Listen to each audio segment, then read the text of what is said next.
सप्ताह खास करके एमती किछटा दिन थाए जो दिन कि आम घरे पियाज रसुण हुए आ जो दिन पियाज रसुण वाला खाଇବା आम घरे बना हुए से दिन भारी टेंशन लगे कि आज रोषे कौन बनाहब। तो मु भाविली आज चलतु पनीर कोफ्ता करी बनैबा सी पुणी विदाउट ओनियन गार्लिक रे। So hello everyone, welcome to Bulbul soda kitchen. तो चलतु स्टार्ट करबा आज रेसिपी। तो आमे जो रेसिपीटी आज बनैया जाऊे माने पनीर कोफ्ता करी, आज से पनीर कोफ्ता करी बनैबा टिके हेल्दी वे रे, कहीं आम या डीप फ्राए करवानी, ओनली सैलो फ्राए करके आज आम कोफ्ता करी बनैबा। से फास्ट मुझे कौन करती ना 250 ग्राम्स पनीर नहीं जाती आपको ग्रेटर हेल्प रे ग्रेट कर देती। आपड़ हाथ में भांगी पारे, बट हाथ में टिके बिंडा रही जाए ना पनीर, आपड़ चाहिए मैंने जितेबाला एमती कोफ्ता करी बनैबे आपड़ जहाँ भी एमती ग्रेट करने। देन 2टा बॉयल आलू को मीडियम साइज आलू को बॉयल करके मैश कर नहीं जाती। देन 2 चम्मच पाखापाखि मिल्क पाउडर ये नहीं जाती, स्वाद अनुसार लुण, तापर 1 चम्मच पाखापाखि ये गोलमरीच गुंड भी नहीं जाती, आ सहित 2 चम्मच कॉर्नफ्लोर नहीं जाती। कॉर्नफ्लोर देला खुण बहुत बढ़िया बाइंडिंग हुए। अल्प टिके ना गरम मसला नहीं कि भल भाव में हाथ में चकटी देती। मुझे टिके धनिया पत्र आड करने को भूली जाती। देन अल्प टिके ना धनिया पत्र काटिकी से दे सारा भल भाव में चकटिकी सॉफ्ट डो रेडी कर देती। आपणकर आलूटा जदि टिके माने मॉइस्चर थाए, पानी अंश टिके थाए, आउ टिके जदि आपणकर कॉर्नफ्लोर नीड हुए आप 1 चम्मच आड करेंगे। तो ये गोटे सॉफ्ट डो बन सारापर हाथ क्लीन कर देती, मैंने हाथ धोई देती। देन अल्प टिके हाथ में तेल ग्रीस करके टिके से गुड़ा आनी, गुड़ा आणिकी ये बॉल्स बन सारापर हाथ में प्रेस करदे।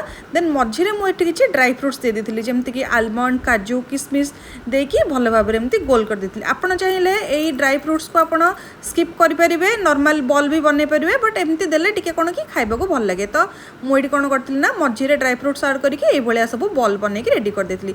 तो बॉल गुड़िक ये आम रेडी हो गलानी। चलते ए कौन करवा ना टिके कॉर्नफ्लोर नहीं जावा, आ कॉर्नफ्लोर से जो बॉल गुड़ाक भल भाव में कोट करदेवा।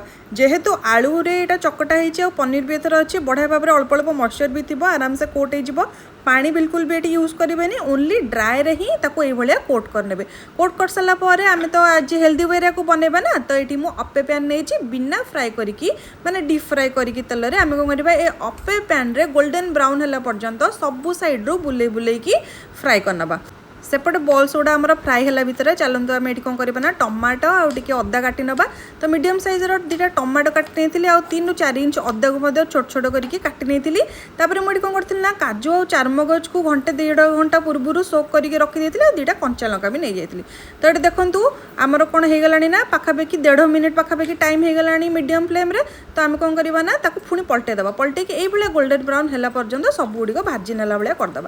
देन अल्प टिके ना तेल टिके जीरा देदेवा। जीरा टिके फुटी आसला परे किछि ड्राई स्पाइसेस देदेवा, जमती कि गुजराती, दालचीनी, तेजपत्र, अल्प टिके ना गोलमरीच देकी 30 सेकेंड पर्यंत भाजीदेवा। 30 सेकेंड हो गला परे एठी आमे जो रखिथिले काटिकी अदा को मध्य ऐड करदेवा। देन मीडियम फ्लेम रे 1 मिनिट पर्यंत अदा को भाजी नबा। 1 मिनिट एठी हो गलानी। देन एठी ऐड करदेवा 2टा कंचा लंका आउ जो टमाटो काटी रखिथिले आउ सोक्ड वाला काजू आउ चारमगज, ता सहित 1/2 चम्मच पाखापाखि कश्मीरी लाल मिर्च, 1/4 स्पून दे देते हलदी गुंड, 1/2 चम्मच जीरा पाउडर, 1/2 चम्मच धनिया पाउडर, स्वाद अनुसार लुण देकी भल भाव में सबुटिक फास्ट आम भाजी नवा। 2 मिनिट पर्यंत भाजी सारापर अल्प टिके पानी देकी सबुटिक भल भाव में मिसेकी घोड़ेकी 2 ରୁ 3 मिनिट छाड़देवा, जो पर्यंत कि आम टमाटो सॉफ्ट हो जाए।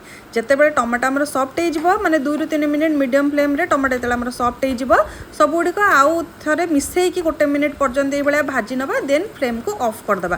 ऑफ कर सारापर टिके ठंडा हवा को दबा। जितेबाला आम ये मिक्सचर टी ठंडा हो देन आम कौन करवा ना गोटे ग्राइंडिंग जार नहीं जावा। देन से मिक्सचर गुड़ाक आम जहाँ सब भाजी थे आउ से गुड़ा सब ग्राइंडिंग जार देके अल्प टिके पानी देकी ग्राइंडिंग करके चिकन करके बाटिकी ये भाया गोटे मसला बनईदेवा, माने ये भाया गोटे पेस्ट बनईदेवा जोटा कि आम तरकारी बनैबा।